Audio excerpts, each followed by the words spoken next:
I've marked those where we're going to put the protective points on. And I think I haven't really ever tried sawing it off with a bandsaw before, but I think I could save some time by just at least, you know, cutting it off with the bandsaw and then cleaning it up. And as always, I'll be conservative and leave more than I think I need to, and clean it up by hand.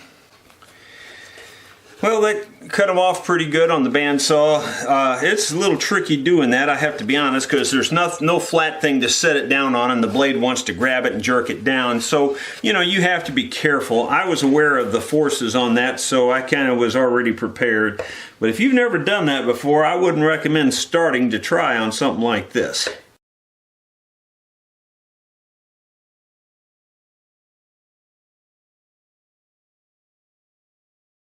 I would like to get 2 out of this. I don't know if I can. It's just, boy, it's right on the edge of getting 2 out of it. I'm tempted to try it, but then again, I might not even get 1 out of it if I do that.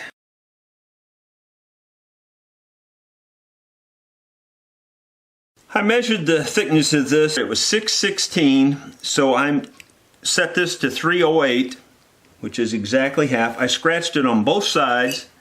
That left a really tiny little scratch mark down through there. If I take a really sharp pencil, I can probably follow that scratch mark perfectly. And now I should be able to just go right down that with the saw, and we'll see what I saw. Now for the moment of truth. I may have got 2, or I maybe didn't even get 1. So let's see.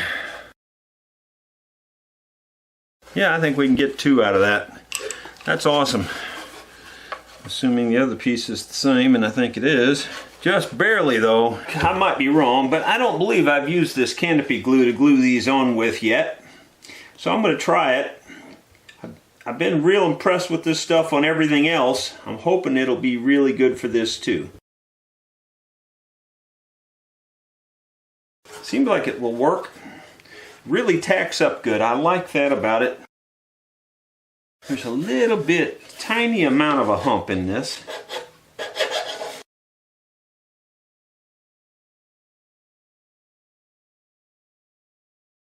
That's looking pretty good.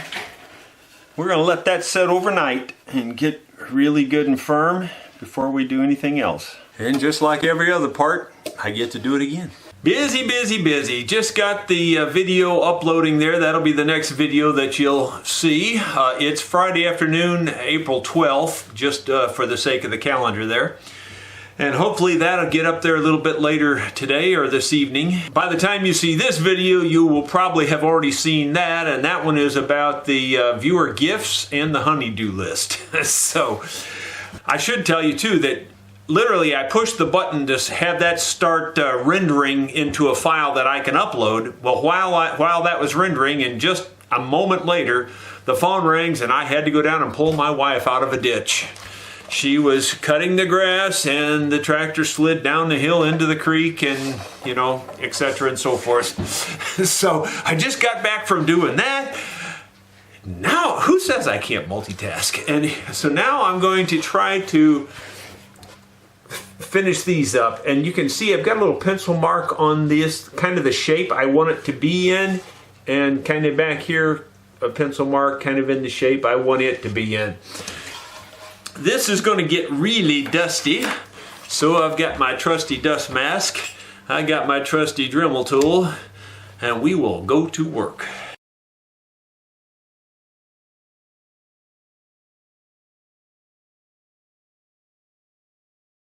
Well, there's a close-up look of piece number 1, and you can see my lines there that I had put on there. And it's starting to get close. The rest of that I'll finish with scrapers by hand and get it perfect, you know. But I probably won't do that until I get the binding on there. So that's pretty close for now, and I think it's still probably a hair proud. And now we're just going to try to do the same thing on this one.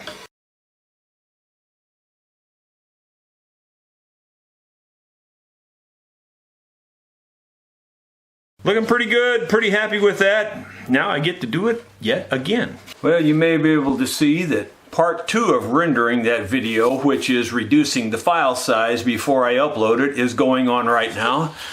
And during all that time, I've managed to get both of these in pretty good shape. So this one is the UK mandolin, and now it's caught up with the other one. So tomorrow probably well, not tomorrow because I have to do other projects. Tomorrow I have to go out and cut firewood for next year and start cleaning off the trails. We had our farm logged and the trails are a mess. You can't even get through them because of all the treetops in the trails. So I'll be cutting up those treetops for firewood for next year. So that's what I'm doing tomorrow. If you want to come join me, feel free. The dreaded binding. I've probably said this a dozen times in my other videos, but really from the point you get the instrument together to the point where you get it finished with all this decoration, this is where all the work and all the time is spent. People think, oh, it's much harder to do all that woodwork. Well, it's not. That's the easy stuff. This is the hard stuff. All this stuff here has to somehow wind up on those mandolins. And it's going to take 2 pieces per mandolin. And you can see that they're already laminated. It's a, I don't know, you can pick your own colors. That color, black, and then a white. And this has the kind of ivory look. It's got the little lines in it. Hopefully that will focus on there. Then the problem with that is, and you could just put that on there around the edge and you'd be fine. But why make it easy when you can make it complicated? So this piece of binding, which is just white and black, needs to get stuck to the bottom of this so that you see the edge of that all the way around the mandolin. And that's all well and good, except it's not all that easy to put this on there. Number one, it's not that hard, but it's time consuming, it's a pain in the neck, and so forth, etc. Not to mention, it's a little wider than I need. So I'm going to see about maybe cutting this down a little bit ahead of time. I mean, you can cut it down after it's stuck, but what's nice about cutting it down ahead of time is that it seems to flex with this better and kind of form to this better. The other thing that I don't like is this natural curve that's in this, and that's only because it's been stored that way, or at least that's what I think it's from. I guess that's what it's from. So I'm going to try to heat these pieces up and straighten them out before I even start laminating this, because this stuff curling up like that and then you're putting something on that flat edge that's curling, it just doesn't work all that great. So here's where the fun starts.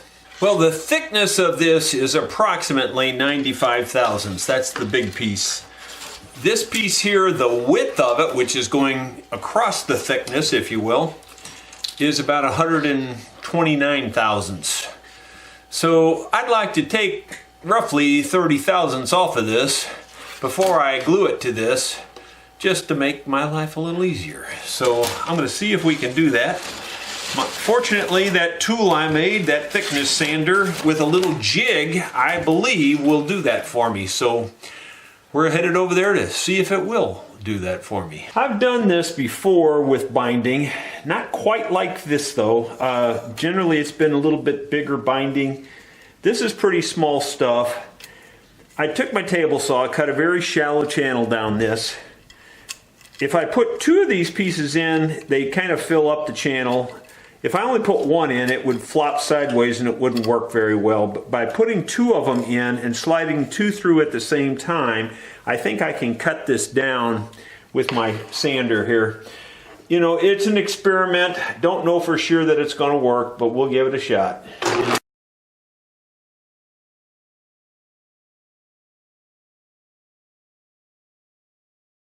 That didn't do too bad of a job. I'm going to see if I can measure my thickness here. In this case, it's actually the width. Let's see if it's cut it down much. We probably took 10 thousandths off of there. It's about 120 thousandths. So turn that up just a little bit. Let's try it again.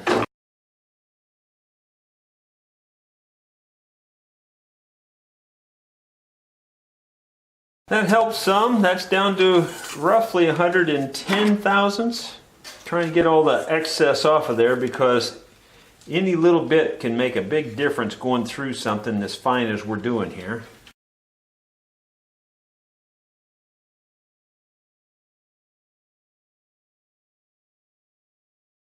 Yeah, that didn't take much more off of it. I think I'm going to call that good enough because it's, you know, it's down to about 109 thousandths, something like that, and it's getting flaky to try to push through there. It's pretty thin. So that's better than it was, though. We took probably 20 thousandths off of it, which is better than having to scrape it off later. I've started this process already. I wasn't going to show it on video, but all I'm doing is taking and painting acetone on these two pieces of binding to get them to stick together. It just kind of melts them together. This is a little binding press. It's on a spring and it keeps it pushed together. You pull it through there a time or two. I like to wipe off the excess to keep it kind of dry. If you get it too wet, it won't dry very quickly. I paint the acetone on both sides and run it through this little press. It's a Stuart McDonald binding press. And it really does work pretty well, I have to admit. I don't like doing this because it's just kind of a tedious pain in the neck process. But on the other hand, you know, it's necessary. It's something you got to do if you're going to build instruments. It's Sunday afternoon, so I'm going to let this, I just wanted to get this done so I'd have something to work on Monday. Just get this, I'm really not working on instruments today, but I did want to get this ready, or otherwise I wouldn't be able to make progress on those mandolins. So I got to make 4 pieces of this. This is piece number 1. And that's about all the process I'm going to show. Just wanted to let you see what it looks like going together. I interrupt this video to tell you that Michael from Cokedale, Colorado sent his contribution to the channel. Thank you, Michael. I really appreciate it. I can certainly use that. This one's pretty sun-drenched, but it still seems solid, and I think we'll be able to make a good deer antler saddle out of that piece right there. So thank you very kindly. I appreciate it very much. The rest of you, if you've got deer antler laying around, it doesn't matter if they look like they're no count to you, they can be useful to me. I would sure appreciate them if you could send them my way. My address is on my website if you need to ship something to me. Thank you very kindly. Well, friends, you notice I'm wearing my Genius in Disguise shirt. I think that fits me pretty well. For you married guys out there, you know, anytime you get to think you know something, you know, kind of like a genius in disguise, just ask your wife, because she'll tell you what you know and you don't know and what you should know, if you know what I mean. Well, the binding has been hanging, drying, 4 pieces of it like this. And let's see if you can focus in on it. For about 4 days, probably 3 or 4 days. And this piece, little stripe here, is thicker this way than the rest of it. So I have to level that down and get it smooth to the rest of it. Even though you're done, you're not done. It's only one more thing. And there's about 500 only one more things when you're building a mandolin.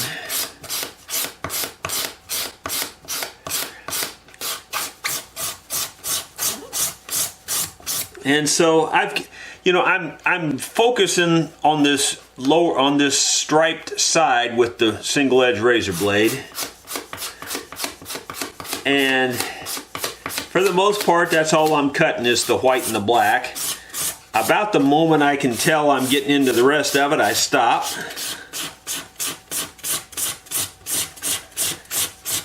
And if you get yourself in the right spot, you can kind of see it as you're starting to cut the rest of it.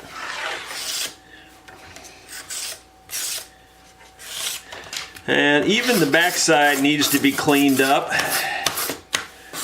so that it fits the slot really good.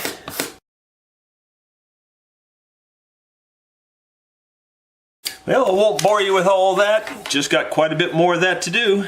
Well, I have all 4 of those pieces trimmed down, smoothed out, so they're in good shape. The next thing you got to do is cut your binding slot to put this stuff into around the mandolin.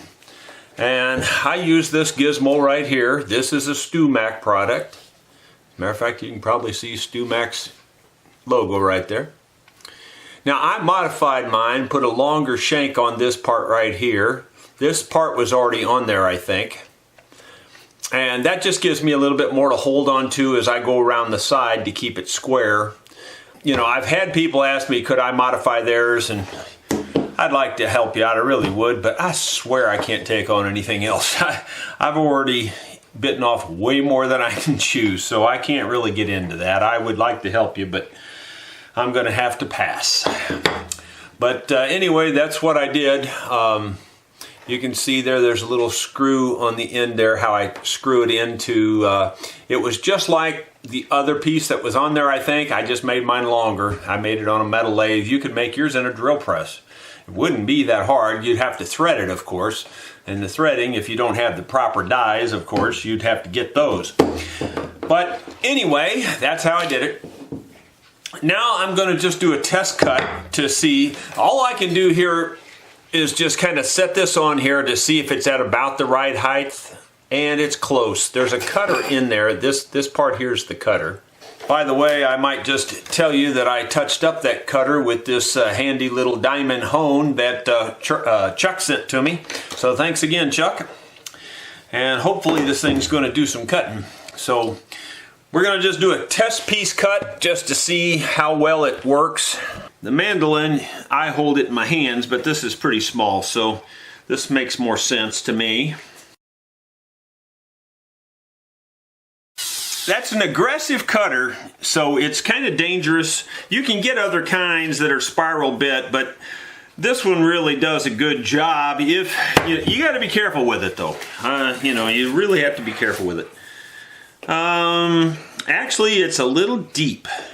So this is down in there that way. It's a perfect height this way, but it's down inside too deep. So I have to make it shallower. To do that, I have to loosen up this little Allen right here.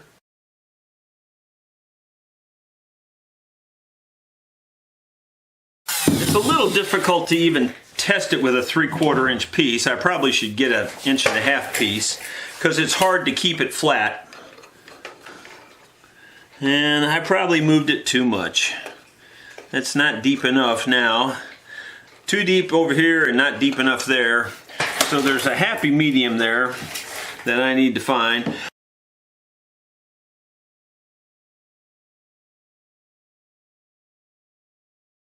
That's probably good. It's just a hair out. I don't know. I don't really want it much out though. It's just a hair out. Doggone. I would like to have it really close. It's too much scraping otherwise. Well, based on the way that cut, that's probably too much. So I'm back to where I started, I think. Oh, I can live with that. No, that's like perfect. That's like as good as it gets right there. You can't hardly get it much better than that. Well, I'm glad I got it there. It doesn't feel too deep and it doesn't feel too shallow. It feels exactly just right. So that's what I'm going to go with. Well, today, just for the calendar purposes, is April 18th, 2019. It's in the middle of shroom season. If you don't know what shroom season is, look up morel mushrooms. And as of today, I hit exactly 100 mushrooms that I found. And my old buddy Cliff gave me a good mushroom walking stick, and of course that helped me along out there. So thank you, Cliff. But just in case you get to think you know something about finding mushrooms, here's what just happened 2 seconds ago.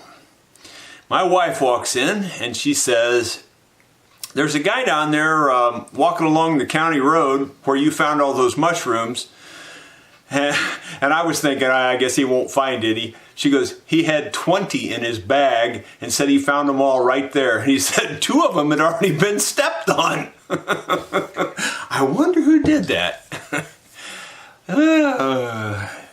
Well, I guess, you know, even if you think you're good at it, you just sometimes need to be humbled. Well, I've got the UK mandolin here. It just happened to be the one that was closest to me to grab. Got this thing all set now. So, here we go.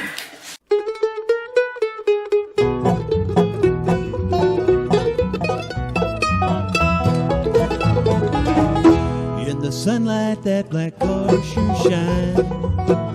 It reminds me of our better times. Back to a time our love was new, when all my days were filled with dreams of you.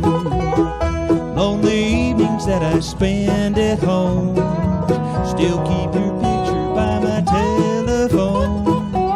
Oh, what I'd give if that old phone would ring, to hear your voice and all the joy it brings. All my dreams have a bitter end. We're always in our cars and leave again.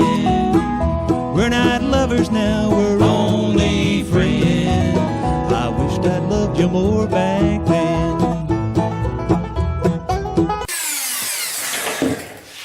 Well, there you go. That's what the UK mandolin looks like with the routing done. You can't get into all the places. There's places here that will have to be done by hand. I might actually be able to get a little bit of that. I may try that, but this here, you know, I got most of that. And, you know, up to here, you get a little spot there you have to do by hand. And so there's a lot of, and then all around the scroll has to be done by hand. That's mainly because this doesn't sit level on the scroll. The scroll being cut down, you know, this just doesn't work. So there you go. It takes a lot of handwork now. And I get to do just this process yet again. So I'm going to do the Florida mandolin now. As I was carving these grooves in both of these mandolins, I was noticing that this sticks out quite a bit and catches and stops me from getting close on both sides, actually. And I don't see any reason why I couldn't knock off at least 1/8 of an inch on both of those. So that's what I'm going to do. I'm going to try that right now. So to be clear, you can see here how sharp this edge comes out on both sides. I'm going to cut both of those edges back about 1/8 of an inch, I would say. Well, you can see we're on the dark side. We're at the milling machine, and it's my milling combo machine. It's a milling and a lathe machine. Here's the lathe spindle, as you can see. And I've got it chucked into the vise here. This is not the best setup in the world. I have it sitting on a parallel and then just clamped down in the middle of the vise, and it's solid enough. I'm taking very light cuts. You know, if I was going to be doing a lot of this or something, I'd have to have a better setup. But you can see I've already knocked off this side. I've knocked off a good 1/8. I've still got about 1/8 of meat holding this brass piece in. And I think I'm going to stop there. That's probably good enough. Now I'm going to move over to this other side and knock it down, and you'll get to see that process.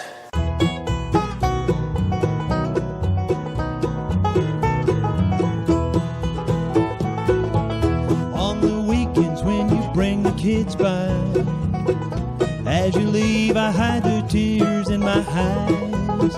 I'm always happy. I'm not doing this in the machinist style here. I'm just more or less doing it by eye, and it's good enough for this. this is at 132 thousandths on that side, and it's about 150 thousandths on that side. So that's what I suspected. It needed just a little bit more. Going to test it again just to see where we're at. A few thousandths, just a few thousandths, and I don't even know if I can get that precise with this adjustment going that direction. That ought to be really, really close. Probably close enough for my, well, it's right on the money. 132, right on the money. So that works for me. Now I'll just clean that up and we'll go back and recut those parts I couldn't get to. Now, it's only going to give me roughly 1/8 of an inch more. That's not much, but it's just 1/8 of an inch I don't have to cut by hand, freehand. And it's good for all the next instruments down the road. Well, that modification is about 15 minutes out of my life I'll never get back, but I think it's going to be a good thing. I'm just knocking off the little extra sharp burrs here that I can find. I even like the looks of it better because that came around to a very, very sharp edge. It's squared edge. It's not sharp exactly, but you can see there it comes off real square now. And you know, it's only going to gain me a little bit, I think, but let's just see how much it gains me. Okay, so you can see here how close I got to the corner, I think. Right there, it didn't cut that. So let's see how much more we can cut there. Probably not much, but you know, what the heck. Every little bit counts. To see our children, but I wished I'd loved you more back then. It's better than it was. It's not much better, but it's better.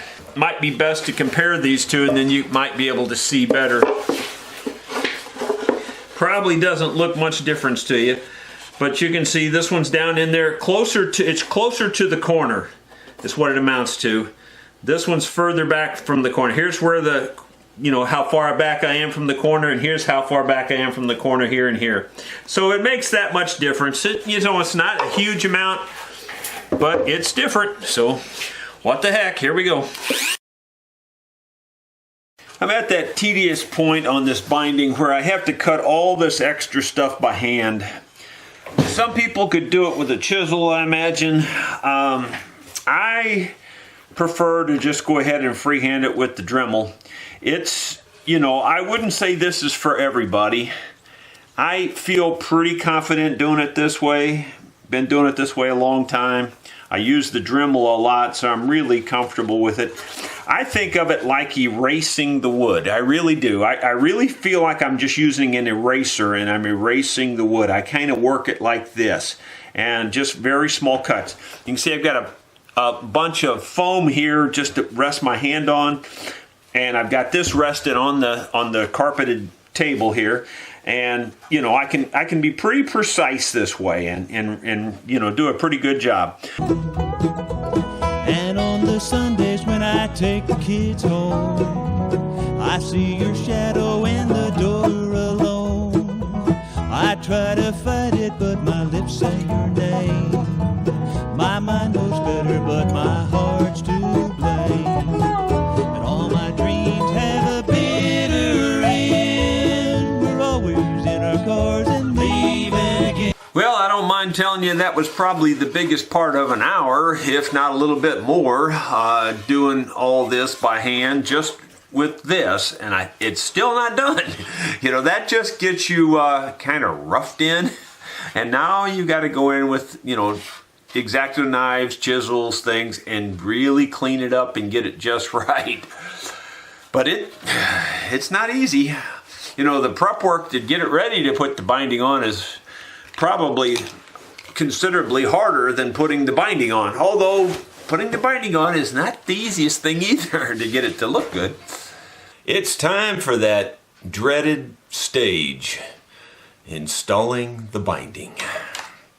We've got our piece of binding here, we've got our instrument, and I'll show you a few things I have on the desk here getting ready. Got the desk a little cramped today, Obviously, I've got the mandolin laying here. I've got my heat gun to heat up the binding. I got some binding tape. I've got a chisel to chisel off the ends if I need to, and a knife to cut off the ends. And I even have my Dremel tool in case I need to work on, some of the area here, something like that. And a file, because a file's handy to file the, detail into the binding sometimes. But here's the new thing I put on the desk that I have never had on the desk before, and that is my spindle sander. Now you might think, well, why would you need that? Sometimes when I get into a real bevel like this, it's just like the end of that right there, if it'll focus. What I do is I just take it and sand that bevel in there. It's a lot faster, and it works really good. And that's what I did there. That's all sanded in. And you might say, well, why do you need that bevel? Well, where you need that bevel is when you're coming in here, you're going around this curve, and that bevel has to be on this side so that the next piece you put in here will bevel up to it and come to a point. And so it's quite a detailed thing. This also is a hard thing to start on, but that's where I always start. I always seem to start on the hardest part first and get that out of my way. And I have to bend this in a very tight bend around this curl here. Now when you do that, sometimes these laminations will come loose and you can just run into all kinds of problems. It's not simple. It's not that hard, it's just not simple. I'm gonna heat it up first, get it good and soft. The trick is, with this kind of binding, it burns and it catches on fire. Trust me, it burns like you wouldn't believe. It burns like gasoline. So you got to be careful. You get it hot, but you don't get it so hot. Yeah, that's good and warm, but it's not quite hot enough. You can see there it's starting to bend, but it's not really hot enough. So you have to get a little bit hotter, turn up the gun just a little bit maybe. When you see the bend start to straighten back out, that means it's hot, obviously. So now I'm going to see if we can get it to kind of stick in that curl shape. Sometimes it bends smooth and sometimes it doesn't, like that one. It didn't really bend that smooth. You can see there it's kind of a point to the bend right here, which isn't good, but hopefully we can straighten that out. And it's a really tight curl, which is good. Now if I can kind of avoid getting that hot now and just bend heat from here on, we've got the curl in there pretty darn nice. I like the curl, so now if we can just get the rest of it heated and bent, we're in good shape. If you do get bends that don't look good, you can just kind of reheat them and they'll straighten themselves back out pretty much. So that's kind of my approach, is just go for it and see what happens, and just do what you got to do to make it work. We're not lovers now, we're only friends. I wish I loved you more back then. And here's an example. When you get into these tight curves, sometimes it's good to just get rid of the bottom section. You can't see it anyway, and it just kind of fights you the whole time. So I'm just going to get rid of some of that bottom stuff that you don't see. It makes it go into the crack easier. So what I did there was I just beveled off the bottom corner of that. I don't know if that's going to show in the video there very well, but anyway, you bevel off that bottom corner because that's got to go up inside this in the bottom of this tight spot, and it's one less thing to fight you when you get rid of that.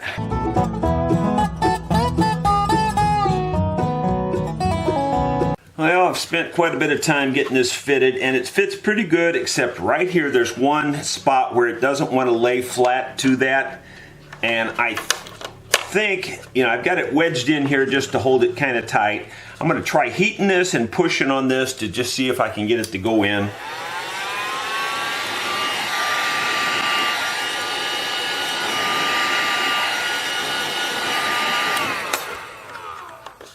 Again, you got to be a little careful with it. There you go. That brought it right in there with no problem. Hopefully it can stay in there. I think it will. That worked a lot better. Still got a tiny little gap there, but I think that'll tape now. And the rest of this goes on around now. And I've got it cut quite long, actually. So, feeling pretty confident about where I've got it there now. So I think I'll mark it and cut it off a little shorter. Still proud of where I think I need to be, but just a little bit proud now. And I think I'm ready to go ahead and put this piece in place. Got out the this wonderful canopy glue mentioned by one of the viewers. Really is awesome stuff. I tell you what, this has changed my life when it comes to gluing plastic to wood. I don't say that lightly either. It really has changed things. I couldn't be more tickled to find a better product than what we were using. The other stuff has an advantage in that it melts the plastic. This does not melt the plastic. That's the only disadvantage this has. And when I say that's an advantage, when you glue these two plastics together, the other glue will melt them together, which is nice. And I do still use the other glue just for the places where I'm gluing the plastics together to melt them together. The rest of the time, I use this glue. This glue is water soluble, so that's another nice advantage. You can just take it right back off. It doesn't mess up your finishes, so when you're repairing binding on an instrument, it's just awesome. And it tacks up really fast. It sticks pretty darn quick. All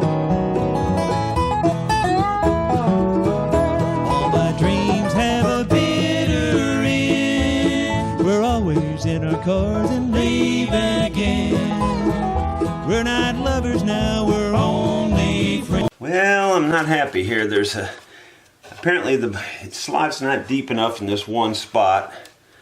I could, scrape that out, but it's kind of a big deal, so just gonna take it off and start over. I'm not happy with that. I thought I had it, but I don't.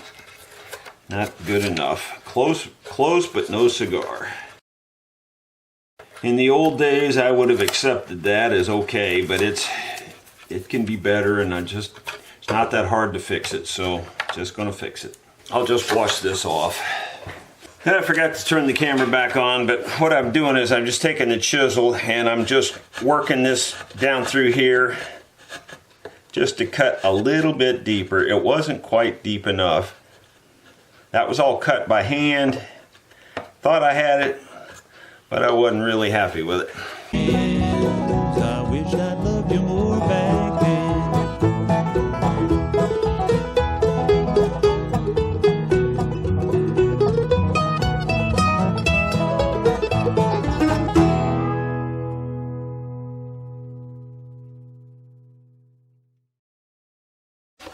That feels much smoother down in there now.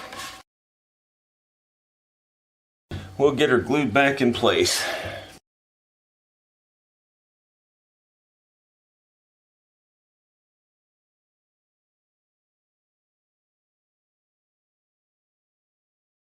Hopefully you can see how tight that is. That really did work really nice. So I'm happy with that. I'm not going to show the rest of this binding. I might show a highlight or two, but it just eats up so much film. I'm just going to do this to both mandolins, and it just takes time. You just have to fit and fit and fit. Well, there's what the Florida mandolin looks like, all taped up. It's got the binding all the way around. And now we need to take the tape off and clean it up. It's been sitting for almost 2 days like this, just because I had so many other things to do. Otherwise, I'd already had this done. I interrupt this video to show you or remind you that I can always use deer antler, first of all, but this one was the one that Mr. Miller sent me a little while back. Said he found it in the bluebells in his front yard there. And then later when he was cutting the grass, he found the other half and he sent that one to me. So thank you, Mr. Miller, for sending me the other half. It does look like a matched pair. I believe it was the other half. As far as I can tell, they look like they're matched up pretty good. Anyway, thank you very much, Mr. Miller. I appreciate it. Got another little care package from Mr. Dean Schober up in Hartford, Wisconsin. And Dean sent me some nice goodies. Couple of surgical type syringes and a couple of needles to go with those, it looks like, and another little precision type bottle. I think I might just use this one for oil. I need one for oil, I think, and that might be a good one for that. And he also sent me some more of these, I think they're called hemostats. And I didn't have one with a curved end on it like that, and this one has nice teeth on it too to grip really well. And then he sent me a couple more straight ones, and those are handy. And in addition, he sent me a pair of cutters, scissors, I guess you'd say. And so those would be very handy too. So Dean, thank you very kindly. I really appreciate that. It'll come in very handy here in the shop. I made that little video showing the things that Dean sent me before I read the full letter, and he has a question in here about getting a cheap mandolin, you know, one that's not expensive but yet sounds halfway decent. Well, I got to be perfectly honest with you, Dean, that's a tough call. I'm not saying you can't get decent sounding instruments, you know, on the cheap, because you can. But you almost have to play them. If you just order one, they're hit and miss. I mean, they just really are. I wish I could tell you that if you order this particular one, you're going to be happy. I haven't run into that particular one yet that's always that way. On the, I won't really say less expensive side, but you know, as mandolins go, I guess I'd say on the less expensive side, that would be the Eastmans. Now, most of those are fairly pricey. They can run, you know, in the hundreds up to thousands, you know, depending on how much you want to spend. So I guess I would look toward the Eastman. Most of those that I've seen have been halfway decent instruments. I really haven't run across too many of those that were poorly made or poorly sounding. They all actually sound pretty good. So if I had to give an endorsement to one particular brand, I'd say Eastman. And, you know, and I know they do make, you know, different price range instruments, so you could shop there first. The lower, you know, the lower, L-O-A-R, is a decent mandolin most of the time, but I've seen, you know, a few of those that were kind of lemony, and some of them have been pretty darn good. So, you know, it's a little bit more hit and miss with those. So those would be the two I would look at, I guess. You know, is, you know, that really cheap one that I've recommended for people that are just wanting to learn and they don't really want to spend any money. That would be the Rogue mandolin from Musician's Friend. You can get those for around 50, 60 bucks, but you know, actually some of those sound pretty good. Most are a little bit thin, tinny sounding, so you're just taking a chance on those two. But those are about the cheapest one I can think of that is at least halfway decent. That's what I'd suggest. Good luck to you.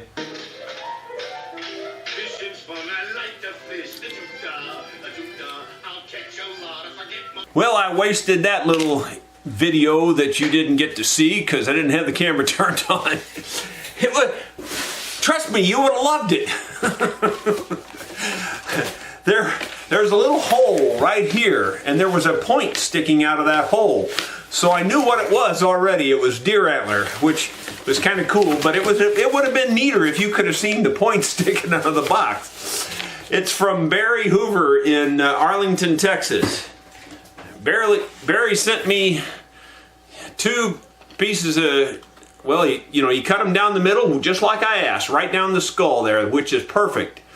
And that leaves the good part here that's really solid intact, and I can cut that out myself then and make the best use of the deer antler. And he had to cut looks like he had to cut a couple of tips off to get it to fit in the box, and he included those, and those will make some good nuts as well for either guitar or mandolin. So Barry, thank you very, very much, man. I really appreciate it. My friends, it's been several days of working on the binding on the front and the back of these mandolins. This one is the Florida mandolin at the moment. You can see here I had a little spot that I wasn't happy with, so I worked on that, heated it up, pushed it in a little tighter, got it a little better. Same way on the other one. You know, you just have those kinds of things. Same way right here in this particular case. They weren't bad, and they were even livable. I could have lived with them, but I decided to go ahead and just make them a little bit better. Trying to get them as good as I can. And I'm going around it now, show you with this little thing and show you what I'm doing. With my little finger plane, I'm just going around it and cleaning up the height difference. This binding stands up a little proud, and in some places I can get into it good. Right here is not a very good example of using this, but around here, wherever it's standing up proud, I just take this and bring it down to the level of the wood. And I did take time and resharpen this and get it really, really sharp for this step. The sharper it is, the better it does the job on this plastic. And, you know, I get it close. I don't get it absolutely perfect with this. And then after I get it really close, then I'll take a single-edged razor blade and scrape the two together, or some other tool, and scrape the binding and the wood together. And then, of course, a lot of sanding will come after that. Just a whole lot of work goes into this. Just a ton. To me, like I've said it many times, and I know you're probably tired of hearing me say it, this is where all the work is.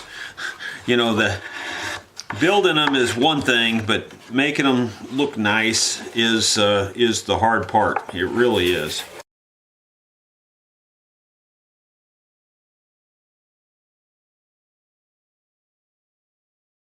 Just a whole lot of that to do. Not going to film much more of it. You just keep doing it and doing it until you're satisfied, and then you go on and do more because you have to use little tiny scrapers and do it even more detail. In places where I have to take off a lot and it's hard to get into, sometimes I resort back to the Dremel tool. Now, this has a fine tooth cutter. You don't want an aggressive cutter on something like this, and in addition, this tool has been used a lot and is actually kind of dull, which is pretty good for doing the plastic because it doesn't take much to cut plastic like this. So this dull cutter, and it's not real dull, but it's just not real sharp either. But that cutter is just about perfect for doing this. It's not real aggressive, and then you still want to have real good control because you can still cause things to go bad really fast with something like this.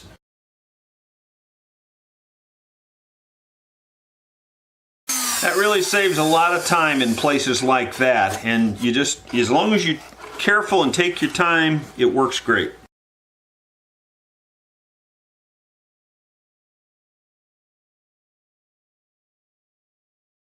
Friends, Chuck has done it again. He has sent me another box of goodies. I think this is the 5th or 6th box. I've lost track. Thank you so much, Chuck. I really appreciate it. First thing that I popped out was this. He even sent me a brand new flannel shirt, and I have to say it looks like it'll probably fit. It doesn't say it's for tall, so probably the sleeves will be short because I have very long arms. but other than that, I mean, I still, even if the sleeves are short, I can wear it in the shop here, no problem, because half time I roll the sleeves up anyway. So that's awesome. Thank you very much, Chuck. Looks like a brand new shirt. Wow, and there's a whole bunch of other goodies here. So let's turn the camera down here and take a look. So we'll just start ripping them out of the box here. First, there's a whole bunch more pieces of binding. Again, some pieces that I don't have, like this, what I call mother of toilet seat. And that'll be handy because you know, anytime you're repairing something, I might even use that on the mandolin going to the UK because I might be able to cut dots out of this and use them in the fretboard, because he can't have, he doesn't want the shell and things in the instrument for import purposes. So we might be able to cut our dots out of this and they'll look like mother of pearl. Pretty cool, pretty cool. We may use that right away. This looks like some rouge for a buffing wheel. I've got quite a bit of rouge, but you can always use more. Then we've got a whole bunch of files. Wow, those are nice. That's a really nice set. And they've all got handles, which I like. None of the files that I have handles. So that's awesome. He's got a specialty knife that he made here. He obviously cut away this part and left the sharp tip out there. This must be a precision type oiler that he made. It's got a little tiny tube here, and then this end would hold the oil or whatever. That's the best I can come up with. That's what I assume that is. He's got a little hammer here, and he used, and looks like a doctor's reflex hammer, but he uses it for tap tuning tops and things, which, you know, I'm sure I could use that to tap on the instrument tops. Pretty cool. I do it by hand. I've always done it by hand, so it'd be hard for me to change my practice, but I'll give this a shot. You never know. It might make it sound better even. Might be better than what I'm doing presently. He sent me a whole sleeve of different jeweler's saw blades. These are little tiny saw blades like jewelers use, and they're on all different sizes, and I can always use these. I break a dozen of these every time I cut out all that pearl and stuff, so that's really nice to have a whole big set of them. He sent me some more scalpel blades. He sent me the scalpels earlier, and that's always handy to have more blades for the scalpels. Golly, it does look like it's almost brand new. That's the kind of thing you can always use no matter what. This is really cool. I like this. His note says he made this for me, which is really awesome. It's an internal light for guitars and things. And apparently he must have made this. Pretty darn cool. It's a LED, I guess this would be a cabinet light or something like that. And then he's got the wall wart here and a little toggle switch. So let's see what this looks like. We turn it on, flip the switch. Wow, that's awesome. That'll be really cool. Set that down inside the guitar, and man, that ought to light it up. That's awesome. My understanding is Chuck is in his 90s, and I guess he's, you know, had all the fun he wants to have with working on instruments, and has passed on his goodies to me, and I will certainly appreciate using them down the road and take good care of the stuff. And if it's something I can't use and someone else can, well, by gosh, we'll pass it on. Looks like used tuning keys, just guitar tuning keys. Looks like possibly off of a Gibson, just guessing. They're enclosed individual tuning keys. Kind of look a little bit like Kluson type keys, something like that. Those can always come in handy in my shop for repair work especially. Here is a flexible measuring tape, it looks like. Looks like this one is in inches on one side and millimeter land on the other side. I'm guessing it's something to do with violin for pegs. Yep, that's what I thought it was. So these are for pegs that are not turning smoothly. I think the stuff I have locks the pegs in tighter, so I don't know that I have anything for making them turn more smooth, which will be very handy. Here's the old school rasp, which to be honest, I doubt I'll be using that much on my instruments, only because I've got rasps that I like really well and they've got handles on them. But this could be very handy for a lot of purposes here on the farm. So these are good old type rasps. It's got the four different grades. Double cut here, fairly smooth. A rough cut on that side, and that's the flat side. Then it's got the round, half round side, and a rough one here, and then a double cut that's fairly smooth over there. So that's a handy tool. Here's a lot of parts that look like they came off of an electric instrument for the most part. It's good to have these parts in a parts bin. You know, I can always use the parts. A lot of these are ferrules, gold ferrules, and we could use those on any kind of instrument. So that's very handy to have more parts, spare parts. Here is what used to be, I think, a crochet needle that's been sharpened. Not quite sure how he used that, but I've got a couple of needles here in the shop that I use every once in a while, so that's handy. A couple more loose items. This just looks like it's a airbrush wrench, maybe. I'm not really sure what that is. And then let's see, here's another blade for the scalpels. Here's an eyedropper, but this poor eyedropper seen its better days. That rubber is cracked and broke. But the dropper itself could be reused if I find a end for it. I'm gonna just get rid of that rubber because it's gone. But the dropper itself, being a glass tube dropper, those could be handy. Here is a razor saw blade without the handle. I don't know if the handle once was in here or not, but I didn't see the handle. And we're getting down to the bottom. This is what he used for drawing compound curves. It's a snake. You can bend it like this and then trace around it, which is very handy. And I have one of these that I made, and again, great minds think alike. It looks almost identical, really. Very, very similar. This, it's taped up, but this is a violin bow vise, I guess is the best way to describe it. It is amazing to me to see how similar they are. This is the one that he made. And he took it apart for shipping, he said.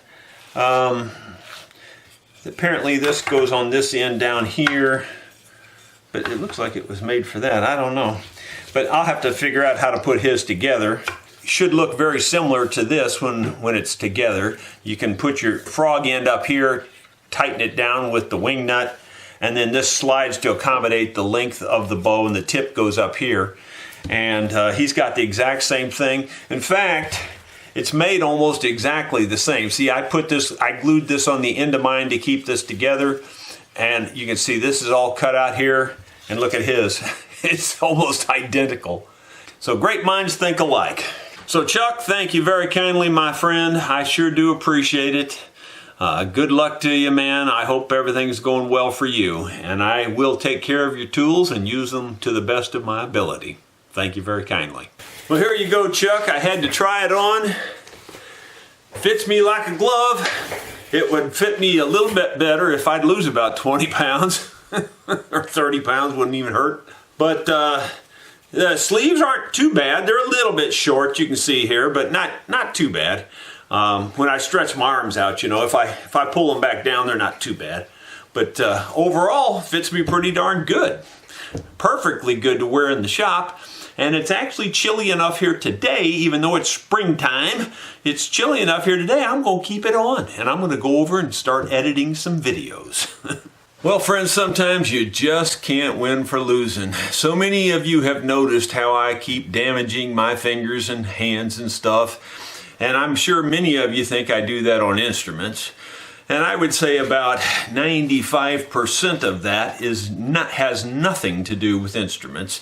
It's all the other crud I do here on the farm, mechanic work, machinery, you know, just farm chores in general, and, you know, just fixing this, fixing that, something breaks, you know, building this, building that. So I'm always doing something. Well, you've probably noticed a few videos back, both these fingernails were black at one time. One was off and the other one was black, etc. Well, they've just about grown back out, almost out to normal. And I smashed this one yet again this morning, and see the little tiny dot there? That's where I drilled a hole in it to let the blood out.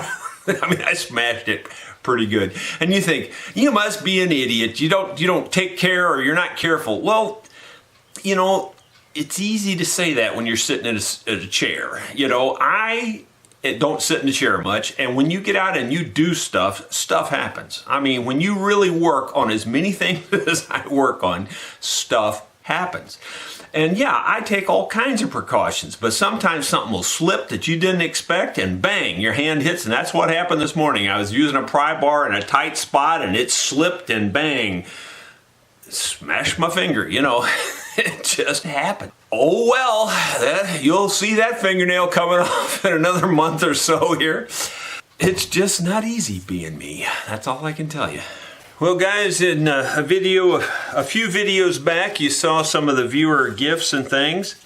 And this was a gift, and you know, I'm ashamed of myself that I can't remember the gentleman's name right off the top of my head without looking it up, because I'm just that way. I've never been able to remember names in my whole life. It's just that way.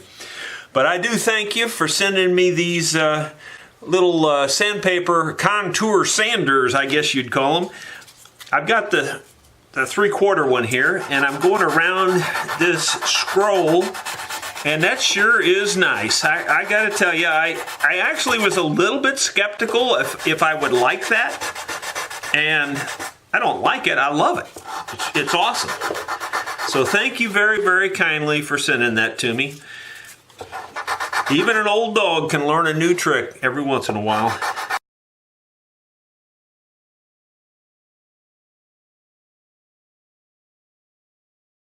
That's really nice. Really, really appreciate that. Very, very nice tool.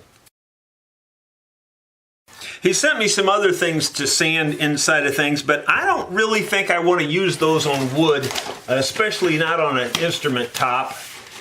He sent me these kinds of things. And, you know, while they would work in here, they lose grit really bad. I've already tested them, and so I don't want to have that grit in the wood here. So, but those are nice. They'll be handy on other things, but just not in this particular spot.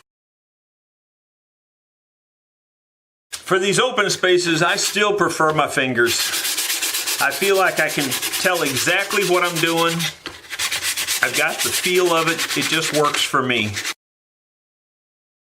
Trying to get these bodies up in real good shape, and then we'll move on to the next phase.